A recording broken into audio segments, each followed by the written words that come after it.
અમુક સ્વામી દ્વારા હિન્દુ દેવી દેવતાઓ ભગવાન વિશે જે બફાટ કરવામાં આવ્યું છે એમના વિરોધમાં વધતો આક્રોશ મોગલધામ મહંત શ્રી ચરણ ઋષિ મોગલધામે કર્યો અનશન। સનાતન ધર્મના સંતો મહંતો આવ્યા સમર્થનમાં। સ્વામિનારાયણના અમુક સ્વામીઓ દ્વારા હિન્દુ દેવી દેવતાઓ ભગવાન વિશે જે બફાટ કરવામાં આવ્યું છે એમના વિરોધમાં વધતો આક્રોશ મોગલધામ મહંત ચારણ ઋષિ મોગલધામે કર્યો અનશન। સનાતન ધર્મના સંતો મહંતો સમર્થનમાં આવ્યા હતા। અહેવાલ માં ન્યૂઝ રાણાભાઈ આહિર બચાવ કચ્છ। ખરેખર વાત એવી છે કે 222 પુસ્તકો જે છે અમે શોધેલા છે ને તે વાંધાજનક છે। અમારી 250 થી 300 છોકરાઓની ટીમ કામ કરે છે। એમાં પેજ વાઇઝ અમે નક્કી લખેલું છે, નાખી તૈયારી કરી દીધું છે કે કયા પેજ પર શું લખ્યું છે, કેવી રીતે લખ્યું છે, કયા ભગવાનનો। તમને નવાઈ લાગશે કે જલારામ બાપા, નરસિંહ મહેતા, આપા ગીગા કે પછી બધા દેવી દેવતાઓ, દ્વારકાધીશનું તો આપણે જાણીએ છીએ કે લખ્યું બોલે ચાલો, ઇવન બ્રહ્મા, વિષ્ણુ, મહેશ, હનુમાન, રામ, લક્ષ્મણ કોઈને બાકી રાખ્યા નથી। શિવ પાર્વતીને પણ બાકી રાખ્યા। તેમથી આગળ જતા રહો તો નાથ સંપ્રદાય અમારો, તેમાં કનિફાનાથ એમના માટે રાક્ષસ લખ્યું છે ને કીધું છે ને બોલે ચાલો। આ હદ થઈ ગઈ છે। એક લિમિટ બધા સંપ્રદાયોને પણ વગડવાની। આ જગત પર તમે એકલા મહાન છો એવું સાબિત કરવા માંગો છો તો તમે સાબિત કરો બીજી રીતે, આ રીતે નહીં। કોઈની લીટી ભૂસીને ના, તમે તમારે જે કરવું હોય તે છુટ્ટી છે, પણ આ રીતે નહીં, કારણ કે તમારામાં તેવડ નથી।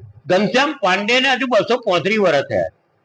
આ યુગાંતિક કાળની વાત કરો તો 5-5.5 લાખ વર્ષ જૂના ઇતિહાસો છે, અને ત્યારે તમે લોકો આવી રીતે બફાટ કરી જે સનાતનની પ્રવૃત્તિઓને કે સનાતનની પ્રકૃતિને નાશ કરવાની કોશિશ કરો છો, ભારત વર્ષની સંસ્કૃતિને નાશ કરવાની વાત કરો છો।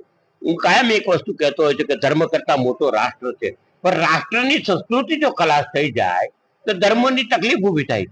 આજે મહત્વની વાત છે કે તમે પરધર્મીઓ જુઓ।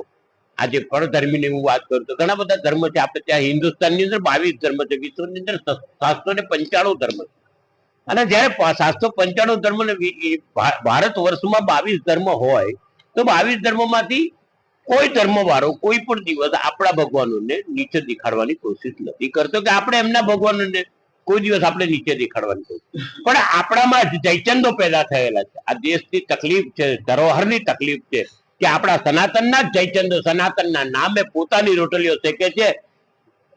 કથાનું નામ આપે ભાગવત કથા ને કરે ઘનશ્યામ પાંડેની કથા। આવું તો કેટલું થાય છે ને। આ બધાની સામે વિરોધ ને એમના પુસ્તકોની સામે વિરોધ કરવા માટે અમે એકત્ર થયા છે। બેઝિકલી આજે મોગલધામ ખાતે આવ્યા છે। મોગલધામમાં મોગલ ઋષિ જે પોતે બેઠા છે અનશન પર, તેના સપોર્ટમાં કોઈ પણ એવું ના સમજે કે કોઈ પણ બાવો એકલો, કોઈ પણ સનાતનનો બાવો એકલો નથી, કરોડો પબ્લિક સાથે।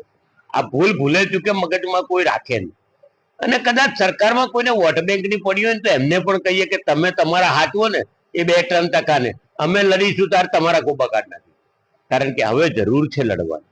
જ્યારે અમે જેના નામે ભીખ માગીને જીવીએ છીએ ને તેની ઉપર આવશે ને તે અમે સહન નહીં કરીએ, કારણ કે આજે કોઈ પણ કુળની અંદર તમે કોઈ પણ દેવી દેવતાઓનું અપમાન કરશો તો અમારથી સહન નથી થતું, ને તેના વિરોધમાં અમે બધી રીતે લડવા તૈયાર છીએ। ને ઘણી જગ્યાએ એવું બતાવ્યું છે કે અમે શક્તિ આપી ત્યારે દેવ ચાલે। પેલા એક તો નીકળ્યા છે તેવું કે હું શ્વાસ લઉં ત્યારે પૃથ્વી ચાલે છે। અલા ભાઈ, તને અમને ઘરો ટૂંપી દઈએ, જોઈએ શું થાય।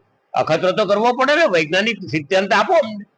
આવી ફાલતુ ને વાહિયાત વાતો, મહા મહિનાની નોમને દિવસે જન્મેલા ઘનશ્યામ પાંડેને રામનવમીને દિવસે જન્મ્યા છે એવું સાબિત કરવાની કોશિશો કરે, બોર્ડ લાગે। આવી ફાલતુ ને વાહિયાત વાતો કરનાર લોકોથી સમાજને ચેતવવા માટે અને સમાજની અંદર જાગૃતિ લાવીને આવા તત્વોને સબક શીખવાડવા માટે અમે એકત્ર થયા।